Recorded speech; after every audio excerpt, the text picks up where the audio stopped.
warahmatullahi wabarakatuh. Di semester ini saya Anissa Dwi Safitri akan menjelaskan buku kerja yang ke-7, 8, dan 9, yaitu bergerak dari sebuah ide menjadi sebuah usaha.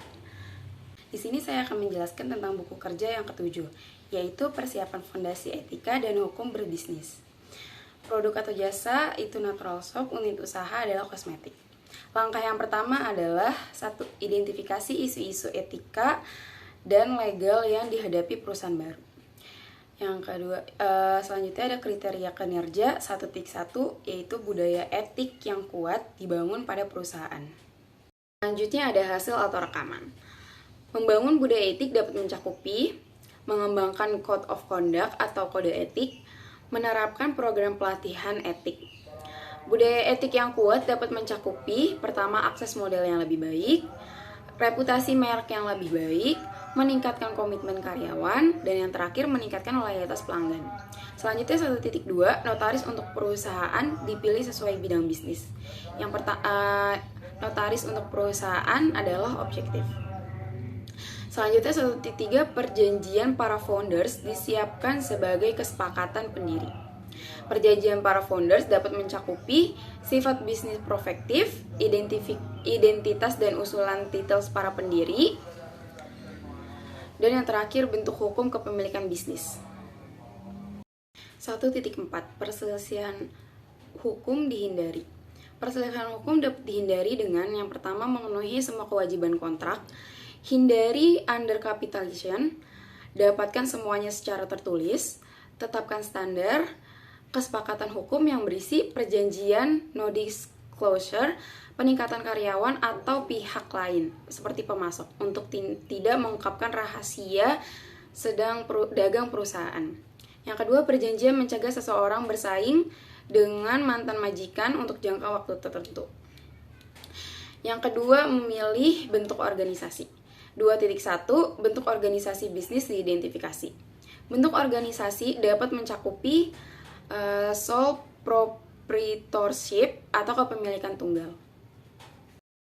2.2, isi isu dipertimbangkan dalam memilih bentuk hukum kepemilikan bisnis. Isu-isu memilih bentuk organisasi dapat mencakupi yang pertama, sejauh mana aset pribadi dapat dimatikan dari kebijakan bisnis. Yang kedua, pertimbangan pajak. Selanjutnya ada 3, mendapatkan lisensi dan izin usaha. 3.1, izin usaha dipenuhi. Persyaratan izin usaha dapat mencakupi syarat mengajukan SIUP online untuk perusahaan perseorangan yang berisi fotokopi KTP pemegang saham perusahaan, fotokopi NPWP, fotokopi SITU, neraca perusahaan, materai 6000, foto direktur utama, dan surat izin lainnya. Selanjutnya 3.2, izin pajak penjualan diajukan. Izin pajak penjualan adalah pajak sebelum pajak pertambahan nilai atau PPN yang dipungut atas transaksi penjualannya. 3.3, izin kerja profesional dan pekerjaan didapatkan. Izin dan izin kerja profesional dan pekerjaan dapat mencakupi yang satu, peraturan presiden nomor 80 tahun 2017 tentang Badan Pengawasan Obat dan Makanan, Lembaran Negara Republik Indonesia tahun 2017 nomor 180. Yang kedua, peraturan Menteri Kesehatan nomor 1176 Menkes per 8/2010 tahun 2010 tentang notifikasi kosmetik atau Berita Negara Republik Indonesia tahun 2010 nomor 397. Nomor 3, peraturan Badan Pengawasan Obat dan Makanan nomor 33 tahun 2018 tentang penerapan studi barcode dalam pengawasan obat dan makanan, Berita Negara Republik Indonesia tahun 2018 nomor 1599.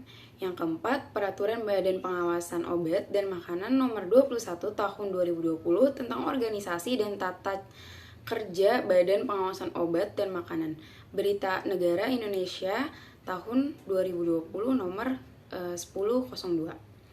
Yang kelima, Peraturan Badan Pengawasan Obat dan Makanan Nomor 22 Tahun 2020 tentang organisasi dan tata kerja unit pelaksanaan teknis di lingkungan Badan Pengawasan Obat dan Makanan Berita Negara Republik Indonesia Tahun 2020 Nomor 10. Yang keenam, Undang-Undang Nomor 5 Tahun 1984 tentang Perindustrian Lembaga Negara Republik Indonesia Tahun 1984 Nomor 22 Tambahan Lembaran Negara Republik Indonesia Nomor 3274. Yang ketujuh, Undang-Undang Nomor 8 Tahun 1999 tentang Perlindungan Konsumen Lembaga Negara Republik Indonesia Tahun 1999 Nomor 42. Tambahan Lembaran Negara Republik Indonesia Nomor 3821. Yang 8, Undang-Undang Nomor 20 Tahun 2008 tentang Usaha Mikro, Kecil dan Menengah Lembaran Negara Republik Indonesia Tahun 2008 Nomor 93. Tambahan Lembaran Negara Republik Indonesia Nomor 4866. Yang terakhir nomor 9, Undang-Undang Nomor 36 Tahun 2009 tentang Kesehatan. Lembaran Negara Republik Indonesia Tahun 2009 Nomor 144. Tambahan Lembaran Negara Republik Indonesia Nomor 5063. Selanjutnya yaitu buku yang ke-8, Menilai Kekuatan dan Kewajiban Keuangan Perusahaan Baru. Terdiri dari elemen yang pertama itu 1. Diidentifikasi pengelolaan keuangan. Untuk kriteria untuk kerja 1.1 yaitu tujuan keuangan perusahaan diidentifikasi. Yang pertama ada profitabilitas dengan status baik, likuiditas dengan status sedang, efisiensi dengan status baik, stabilitas dengan status baik. 1.2 Proses pengelolaan keuangan diidentifikasi berdasarkan persepsi laporan yang berisi laporan pendapatan, neraca, dan laporan cash flow, yaitu statusnya baik. Yang kedua, persepsi perkiraan keuangan dengan yang berisi pendapatan, pengeluaran, dan belanja modal dengan status baik.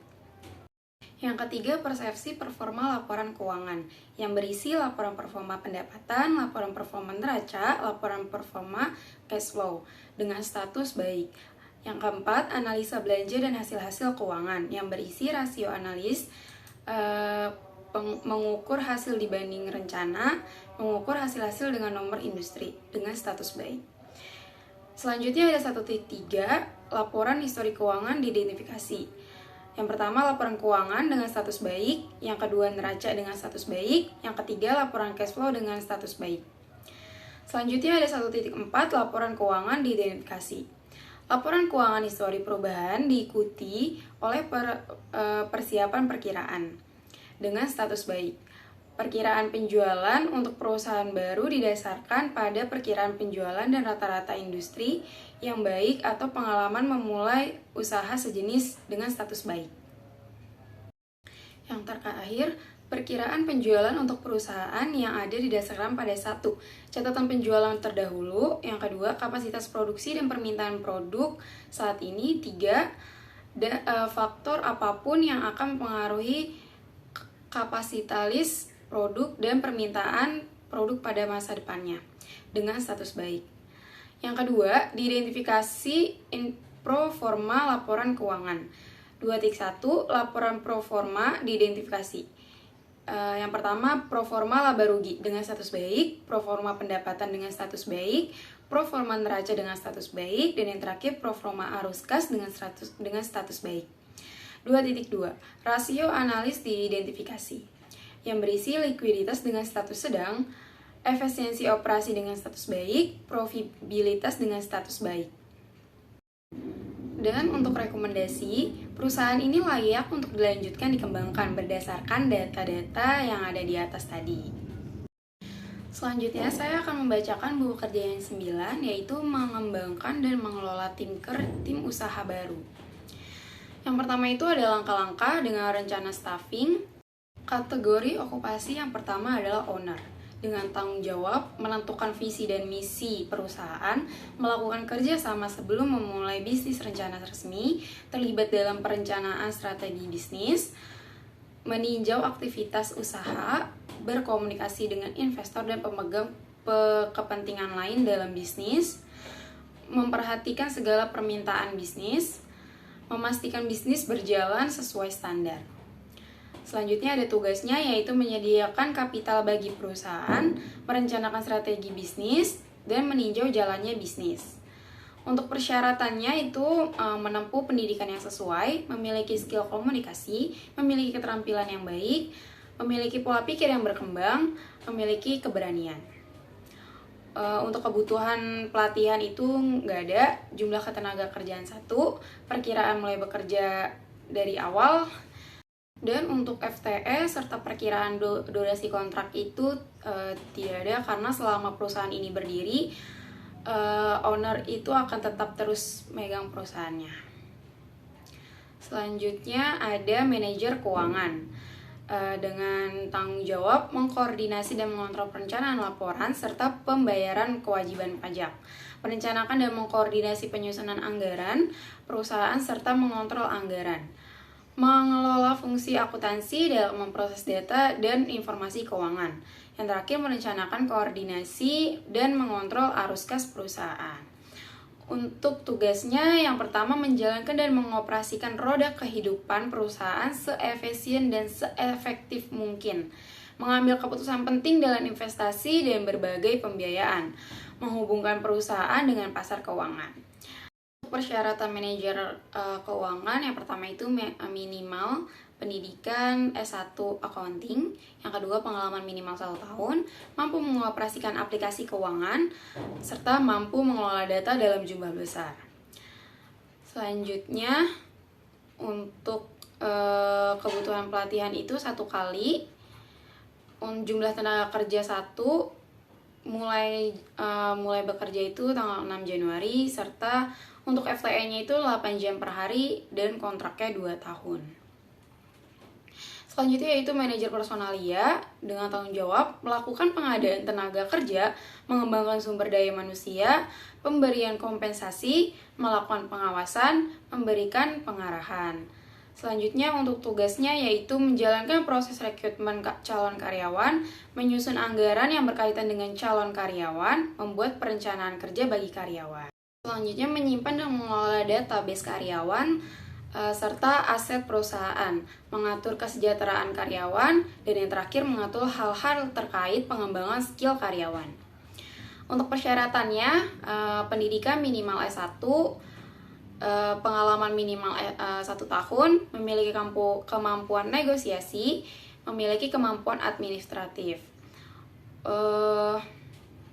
Selanjutnya untuk kebutuhan pelatihan itu 1 kali, tim rekan kerjanya 1, mulai bekerja 6 Januari, serta FTE-nya 8 jam per hari dan kontrak kerjanya 2 tahun. Selanjutnya ada manajer operasional. Untuk tanggung jawabnya yang pertama mengkoordinasikan dan mengendalikan aktivitas produksi dan distribusi unit operasional, berperan aktif dalam perencanaan dan koordinasi penyusunan anggaran. Selanjutnya mengkoordinasi dan mengontrol pelaksanaan sistem dan prosedur berkaitan dengan produksi dan distribusi, melakukan analisis proses bisnis secara detail di bidang produksi dan distribusi, berpartisipasi dalam mengembangkan SOP produksi dan distribusi, melakukan evaluasi kompensasi, dan memberikan pelatihan proses produksi dan distribusi. Monitoring penerimaan atau pembayaran piutang hasil penjualan, mengevaluasi laporan operasional dan SOP. Untuk tugasnya yaitu menekan biaya pengeluaran operasional seminim mungkin, melakukan eliminasi terhadap pengeluaran operasional yang tidak penting, mengembangkan inovasi tentang operasional agar berjalan dengan baik, meningkatkan efektivitas operasional perusahaan, mengawasi persediaan barang distribusi, penyediaan jasa, dan letak fasilitas operasional. Melakukan pertemuan rutin secara berkala dengan direktur atau owner guna mencapai visi dan misi perusahaan, mengawasi kualitas produk. Untuk persyaratannya yaitu pendidikan minimal S1, pengalaman minimal 1 tahun, mampu mengelola data produksi, dan yang terakhir dapat menggunakan software. Selanjutnya untuk kebutuhan pelatihan yaitu 1 kali, untuk jumlah tenaga kerja yaitu 1, untuk mulai bekerjanya 6 Januari, serta untuk FTE-nya 8 jam per hari, dan untuk kontrak kerjanya yaitu 2 tahun. Selanjutnya ada manajer pemasaran dengan tanggung jawab membina hubungan baik dengan konsumen, menjalankan strategi pemasaran yang telah disusun. Selanjutnya adalah tugasnya yaitu memperoleh hasil penjualan dan penggunaan dana promosi. Koordinator manajer produk dan manajer penjualan, membuat laporan pemasaran serta membuat promosi di berbagai media sosial. Persyaratannya yaitu pendidikan minimal S1, pengalaman minimal S1, dapat menggunakan media sosial, dapat mengoperasikan software, dan yang terakhir adalah dapat berkomunikasi dengan baik. Untuk pelatihan yaitu 1 kali, untuk jumlah karyawannya 1, dan mulai bekerja pada 6 Januari, serta untuk FTE-nya 8 jam per hari, serta kontraknya adalah 2 tahun. Kemudian ada karyawan produksi, dengan tanggung jawab menjaga kualitas produk, memenuhi target produksi, menjaga area produksi tetap steril, dan memastikan persediaan produk. Untuk tugasnya yaitu membuat produk serta mengontrol alat produksi. Untuk kriterianya atau persyaratannya yaitu pendidikan minimal SMA atau SMK sederajat, pengalaman atau non-pengalaman, mampu mengoperasikan alat produksi, jujur dan teliti. Untuk pelatihannya yaitu 1 kali, jumlah karyawannya itu 3, dan mulai bekerja itu 8 Januari. Untuk FTE-nya 8 jam per hari, serta untuk kontraknya 1 tahun. Dan yang terakhir adalah administrasi. Untuk tanggung jawabnya yaitu memastikan pesanan tidak ada yang terlewatkan, memastikan produk diterima konsumen, memastikan kerapihan packing produk. Untuk tugasnya yaitu membuat invoice penjualan, packing produk, mengontrol waste comment, dan membuat laporan pengeluaran produk. Untuk kriteria atau persyaratan yaitu pendidikan minimal D3, pengalaman minimal 6 bulan, mampu mengoperasikan software, dapat berkomunikasi dengan baik. Dan selanjutnya untuk pelatihan yaitu 1 kali, untuk jumlah tenaga kerjanya 3, mulainya pada 8 Januari, FTE-nya 8 jam per hari, dan untuk kontrak kerjanya yaitu 1 tahun. Selanjutnya yaitu nomor 2, rekrutmen, pelantikan, pelatihan, dan mempertahankan tim. 2.1, rencana seleksi. Dibuat berdasarkan kriteria seleksi, kebutuhan bisnis dan persyaratan hukum. Rencana seleksi. Yang pertama, mengiklankan lowongan untuk kebutuhan staf. Yang kedua, mengembangkan pertanyaan wawancara. Yang ketiga, jadwalkan wawancara dan diberitahu orang yang relevan tentang waktu, tanggal, dan tempat. Selanjutnya yaitu 2.2, proses seleksi dilakukan sesuai kebijakan dan prosedur bisnis. Proses seleksi mencakupi yang pertama, proses wawancara dan menilai kandidat berdasarkan kriteria seleksi yang disepakati. Yang kedua, hubungi pengambilan keputusan untuk laporan pengambilan keputusan. 3. Melengkapi dokumentasi yang diperlukan sesuai dengan prosedur organisasi dengan memperhatikan kerahasiaan dan persyaratan privasi. Selanjutnya yaitu 2.3, internalisasi atau induksi anggota tim. Dilakukan untuk menyadari ketanggung jawab dan persyaratan kinerja mereka segera mungkin dan mengambil kesempatan untuk melatih tim yang tidak terbiasa dengan prosedur bisnis. Internalisasi atau induksi anggota tim mencakupi yang pertama, menyediakan kandidat yang berhasil dengan kontrak kerja dan dokumentasi lainnya. Yang kedua, memberitahu manajer dan tim tentang penunjukan baru, memberitahu manajer dan staf tentang tanggal mulai kandidat, dan membuat pengaturan administrasi yang diperlukan untuk pembayaran dan pencatatan karyawan. Yang keempat yaitu mengatur pelatihan kandidat yang berhasil sesuai dengan kebijakan organisasi. Itu yang ketiga yaitu memenuhi kewajiban hubungan industrial. 3.1 hak dan kewajiban di tempat kerja dari pemberi kerja dan karyawan. Diidentifikasi sesuai dengan persyaratan hukum dan kode praktek. Hak dan kewajiban di tempat kerja dari pemberi kerja dan karyawan mencakupi hak yang pertama yaitu memperoleh upah. Hak yang kedua, mendapatkan kesempatan dan perilaku yang sama. Hak yang ketiga, memiliki waktu kerja yang sesuai. Hak yang keempat, hak mendapatkan kesejahteraan. Yang kelima, hak untuk cuti. Dan yang keenam, hak khusus karyawan perempuan. Serta kewajiban, yaitu kewajiban yang pertama adalah ketaatan, yang kedua konfidensialitas, yang ketiga yaitu loyalitas. Selanjutnya ada 3.2, prinsip hubungan industrial dikembangkan secara positif dan konstruktif. Prinsip hubungan industrial mencakupi yang pertama kepentingan bersama, pengusaha, pekerja atau buruh, masyarakat, dan pemerintah. Yang kedua, kemitraan yang saling menguntungkan, yaitu pekerja atau buruh dan pengusaha sebagai mitra yang saling bergantung dan membutuhkan. Yang ketiga, menciptakan ketenangan berusaha dan ketentraman bekerja. Yang keempat, peningkatan produktivitas, dan yang terakhir, peningkatan kesejahteraan bersama. Yang keempat yaitu mengelola staf. 4.1, alasan pengembangan staf diidentifikasi. Alasan pengembangan staf yaitu yang pertama efisiensi, konsistensi, keluhan, mengatasi kelemahan, dan yang terakhir kepercayaan diri. Untuk 4.2 yaitu strategi dan program pengembangan staf dikembangkan. Strategi pengembangan staf yang berisi pertama memberikan kesempatan pada setiap karyawan untuk menyalurkan ide dan gagasan pribadi mereka. Yang kedua memberikan penghargaan atau reward kepada karyawan. Dan yang ketiga adalah mengadakan program pelatihan bagi karyawan. Program pengembangan staf yaitu latihan dan pengembangan profesi. 4.3 program pelatihan dilakukan. Program pelatihan mencakupi orientasi pekerjaan dan melanjutkan pendidikan.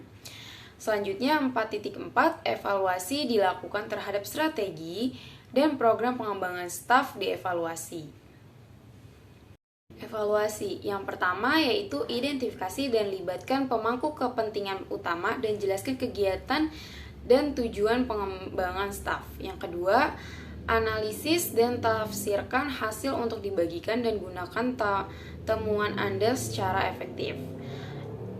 Dan yang kelima adalah meninjau kinerja tim. 5.1, hasil kinerja diidentifikasi kesesuaiannya dengan kerja bisnis. Hasil kinerja yaitu pencapaian tujuan dan sasaran yang telah ditentukan sebelumnya. Yang kedua, efisiensi penggunaan sumber daya dalam menghasilkan barang dan jasa. Dan yang terakhir, kualitas barang dan jasa. 5.2 yaitu kompetensi diidentifikasi untuk meningkatkan tim kerja. Kompetensi yang pertama yaitu pengetahuan, yang kedua keterampilan, dan yang ketiga adalah sikap. 5.3 tingkat pergantian staf diidentifikasi. Tingkat pergantian staf yaitu rendah kurang dari 15%. Dan yang terakhir adalah 5.4 kekompakan tim diidentifikasi dalam meningkatkan kinerja proyek secara keseluruhan. Kekompakan tim berisi kerjasama dan kompetensi bekerja sama. Sekian penjelasan atas buku kerja saya, kurang lebihnya mohon maaf. Wabillahi taufiq wal hidayah. Wassalamualaikum warahmatullahi wabarakatuh.